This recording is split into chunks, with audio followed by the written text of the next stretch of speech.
And Yep.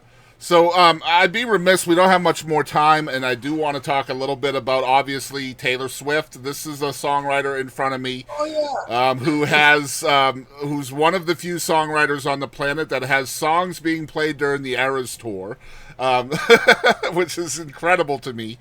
Um, the whole Taylor Swift thing with you was very early on in her career. It was her first full length record, and then her first EP as well that you were part of. Right. And I was looking at the liner notes of the debut self titled record.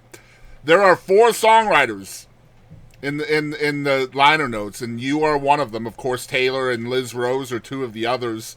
Um, Right. Man, how did all of this start with you being part of this project? Because you also co-produced a lot of these songs as well, or produced Yeah.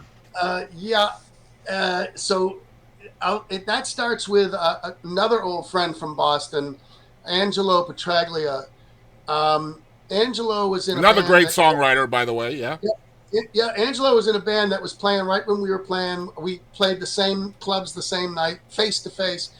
And I met that guy in 1977. I was in a circle of people I didn't really know around a campfire. He tapped me on the shoulder and handed me a joint and said, "You want some of this?" And I was like, "Excuse me." And we were friends ever since. That's true. He's one of the nicest people on the planet. I've never heard him raise his voice.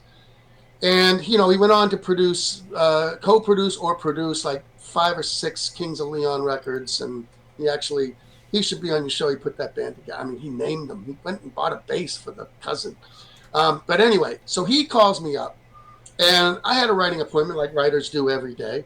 And he called me up and said, "Hey, I got this 13-year-old girl coming over here in about an hour. You got to help me out, man. Because my daughter was 13." And we Okay. were writing songs for her, like, because she wanted to have a little band. And I said, "No, man, I've already got I'm booked." And he was like, "She's on RCA," and I was like, "What?" She's got to be on RCA. So I'm like, "Hey, man, I'm gonna have to cancel." "All right, thank you, bye bye." And I got in the car and drove over there. So I remember him saying, what should we? What do you think?" And I'm like, "I think the most important thing is that she have fun." Because if she has fun, she'll want to write with us again. Mm-hmm. She's a kid. She wants to have fun. Well, the first song we ever wrote was "I'm Only Me When I'm With You," which is on that debut album. It also had a number one video, which kind of knocked it out of contention for being a single. I later found out. But because, it all went to number one in 1 week. It went to number one on all the, videos channels back then. But she she was astonishing because I'd written with kids. There's lots of kids that are writing. My kids had friends and bands and all that. But she directed the writing session. And she Really? had two guys in their 50s. So she had over 100 years of experience sitting there. And she literally directed that very first writing session. She Wow. knew what she wanted and she knew what she didn't want. And it could be comical at times because, Angelo, like, "What about this line?" She's like, "It's a little trite." That'd be, "Whoa, shot down by the 13-year-old." We had a ball. We really had a ball. And then he wanted out because there were a lot of phone calls from dad, like about this and like, "Can you hear? She wrote 3 more last night." And I'm like, "Angelo, she is going places. Let's do this." And he's like, "You can take it from here." And we she and I just kept writing, and then RCA let her go.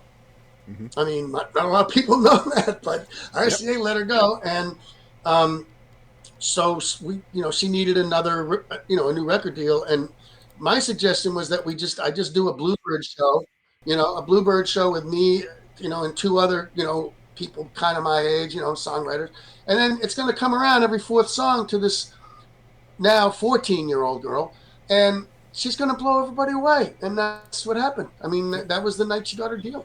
Yeah, amazing stuff. And I looked this up. You might not even know this. You could put this on your EPK. You are the only human being on the planet with a Taylor Swift and Lindsay Lohan cut. Oh, guess what? They got in touch with me today. That song, Ultimate, Yeah. that was the end title song for So Freaky Freaky Friday. Friday. Yep. Yep. Now they want it to be the opening song for Freaky Friday 2. Let's go. Congratulations, man. But with some, kind of, they want us to like take a look at the lyrics, and because it's going to be a different.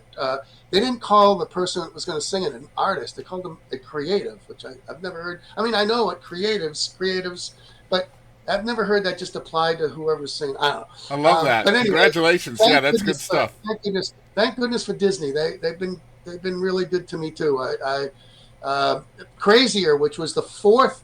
I kind of expected that Taylor might play these 3 songs that she's done before in stadiums on this Eras tour, but when she pulled out Crazier in Edinburgh, Scotland, that just blew my mind because it wasn't on one of her records. Yeah, it's not anywhere. It was the first song she ever played that wasn't on one of her records. Right. Yeah, it's not anywhere. Like, you can't find that song anywhere except live. So yeah, that's cool stuff, man. That's going to be very, very, very cool for you to look back at kind of the stuff that's happened to you, right?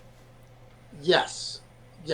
I cannot emphasize how fortunate I feel, and how I feel like I don't even know how any of it happened, really. I mean, I know people think that that's bullshit. Of course you know how you did this and that and that. Well, I worked my ass off, and I was ready for the luck when it came, but I didn't know it was coming. Well, as a podcaster and interviewer, I got to tell you, man, when you talk about country music and then pop music, and then you talk to the guy behind these songs and find out that he was mostly influenced by people like Elvis Costello and Nick Lowe, it's like, how?